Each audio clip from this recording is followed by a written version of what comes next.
നിരന്തരം അല്ലെങ്കിൽ ദിവസവും നിങ്ങൾ അലുമിനിയം പാത്രത്തിലാണ് പാചകം ചെയ്യുന്നുണ്ടെങ്കിൽ ഇപ്പോൾ വന്നിട്ടുള്ളൊരു പഠനം പ്രകാരം അത് മറവി രോഗത്തിലേക്ക് നയിച്ചേക്കാം എന്നൊരു ടോക്ക് വന്നിട്ടുണ്ട്. അത് മാത്രമല്ല, ന്യൂറോളജിക്കലി ഇഷ്യൂസും നമ്മുടെ തലച്ചോറിനെയും ഈവൻ കിഡ്നി, ലിവർ എന്ന് തുടങ്ങിയിട്ടുള്ള എല്ലാ ഓർഗൻസിനെയും കാര്യമായിട്ട് ബാധിച്ചേക്കാം എന്നൊരു കാര്യം അതിൽ വ്യക്തമായിട്ടുണ്ടായിരുന്നു. അതുകൊണ്ട് എല്ലാവരും ശ്രദ്ധിക്കുക.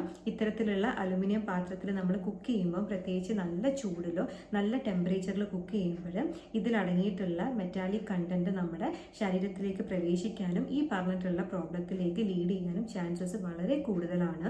PGയിലാണെങ്കിലും പഠിക്കുന്ന കുട്ടികളൊക്കെ പുറത്തുനിന്ന് പഠിക്കുന്നുണ്ടെങ്കിലും അവർ ഈസിലി അവൈലബിൾ ആയിട്ടുള്ള ചീപ്പായിട്ടുള്ള അലുമിനിയം പാത്രത്തിൽ കുക്ക് ചെയ്യുന്നത് കണ്ടിട്ടുണ്ട്. അപ്പോൾ അതുകൊണ്ട് എപ്പോഴെങ്കിലും കുഴപ്പമില്ല, പക്ഷേ നിരന്തരം നിങ്ങളത് യൂസ് ചെയ്യുന്നുണ്ടെങ്കിൽ എത്രയും പെട്ടെന്ന് സ്റ്റീൽ പാത്രത്തിലേക്കോ അല്ലെങ്കിൽ ഓവൻ ഫ്രണ്ട്ലി ആയിട്ടുള്ള ഗ്ലാസ് വെയറിലേക്കോ സിന്തറ്റിക് കോട്ടിംഗ് ഇല്ലാത്ത ഇരുമ്പ് പാത്രത്തിലേക്കും മാറേണ്ടതാണ്. കാരണം നമ്മുടെ ഹെൽത്ത് നമ്മൾ തന്നെയാണ് നോക്കേണ്ടത്. കഴിക്കുന്ന ഭക്ഷണത്തിനെ പോലെ ഇമ്പോർട്ടൻ്റ് ആണ് നമ്മൾ ഏതിലാണ് പാചകം ചെയ്യുന്നതെന്നുള്ള കാര്യം. അപ്പോൾ എല്ലാവർക്കും ഈ വീഡിയോ മനസ്സിലായെന്ന് വിശ്വസിക്കുന്നു. അടുത്തൊരു ദിവസം കാണുന്നത് വരെ നന്ദി, നമസ്കാരം.